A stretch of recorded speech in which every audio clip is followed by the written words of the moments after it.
Ça va coûter à la France plus de 8 milliards d'euros. Sur les compte 50 tenu de la milliards. clé de répartition. 8 milliards d'euros. Pour résoudre la crise agricole, Gabriel Attal a promis 150 millions d'euros pour nos éleveurs et 400 millions pour éviter la hausse des taxes. Ça veut dire quoi? Ça veut dire que les priorités d'Emmanuel Macron, c'est pas de régler les problèmes de son pays, qui est en faillite en plus, c'est de distribuer de l'argent qu'il n'a pas, mais c'est l'argent des Français, pour d'un côté favoriser le placement dans les paradis fiscaux de l'argent reçu par les Ukrainiens, puisqu'une grande partie de l'argent est détournée. Par les dirigeants ukrainiens. Les dirigeants, bien sûr.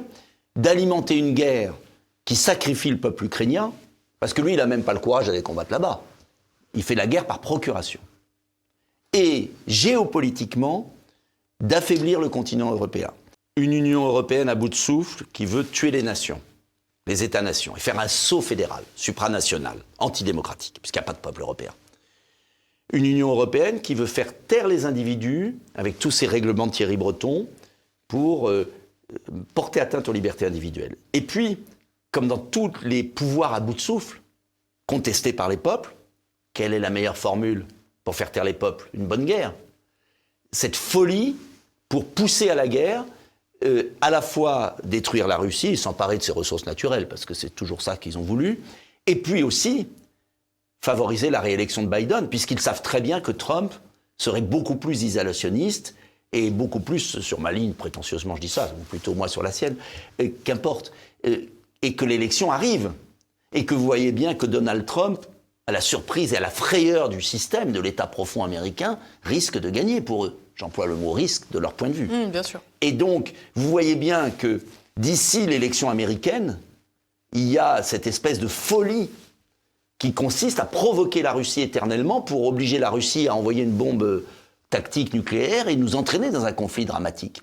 Et Emmanuel Macron est le petit marionnettiste, le petit caniche de tout cela. Le vrai enjeu, c'est est-ce qu'on élit un jour un président de la République qui a les idées claires et qui est capable de faire le bras de fer, de quitter cette Union européenne à plusieurs, de faire le Brexit. Voilà. C'est ça l'enjeu.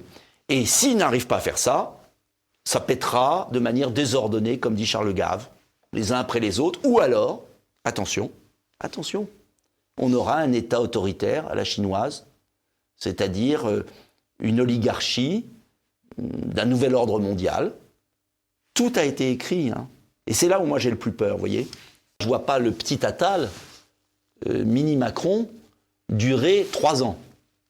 Et peut-être plus que l'élection européenne, ce qui serait absolument fondamental, Élise Blaise, c'est une motion de censure et une dissolution. Au moment où le président de la République et Gabriel Attal enfument la population française, vous avez ceux qui négocient qui disent « mais non, on continue ». Ça montre l'état de faiblesse. Est-ce qu'on veut défendre nos libertés?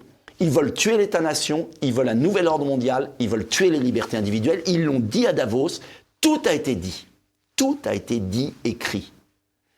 Et c'est le combat, en tout cas, de ma vie, parce que je pense que ça va tellement au-delà de la politique et même des clivages entre nous, gauche-droite. Hein. Monsieur le maire, moi je vais parler franchement, c'est un traître à la nation. Il a été décoré par les autorités allemandes, des plus grandes décorations allemandes. Il a sacrifié l'électricité nucléaire française. Il nous impose un prix de l'électricité élevé pour servir les intérêts allemands. Et là, ces accords, ils servent les intérêts allemands. Parce que les Allemands sacrifient l'agriculture française pour vendre leurs produits industriels en Amérique du Sud ou ailleurs. Il a été ministre de l'Agriculture. Il a détruit tout ce qui marchait dans l'agriculture française, notamment sur le lait, les quotas de production, c'est-à-dire la capacité à avoir un prix garanti. C'est lui qui a détruit l'agriculture française. Il dit que ces accords sont très positifs. Ah, depuis qu'il a signé tous ces accords successifs, la balance commerciale agricole de la France est effondrée. Nous ne sommes plus autosuffisants. C'est exactement la manœuvre qu'a fait Emmanuel Macron sur le CETA, le traité avec le Canada, en 2017. Pendant la présidentielle de 2016, il disait « je suspends ». Une fois que la présidentielle est passée, il a scindé en deux l'accord. Ce qui était des dispositions avec majorité qualifiée, il l'a approuvé à Bruxelles et il a été appliqué. Et les dispositions qui exigent la ratification des États, toujours pas ratifiées en France, parce que c'est accessoire.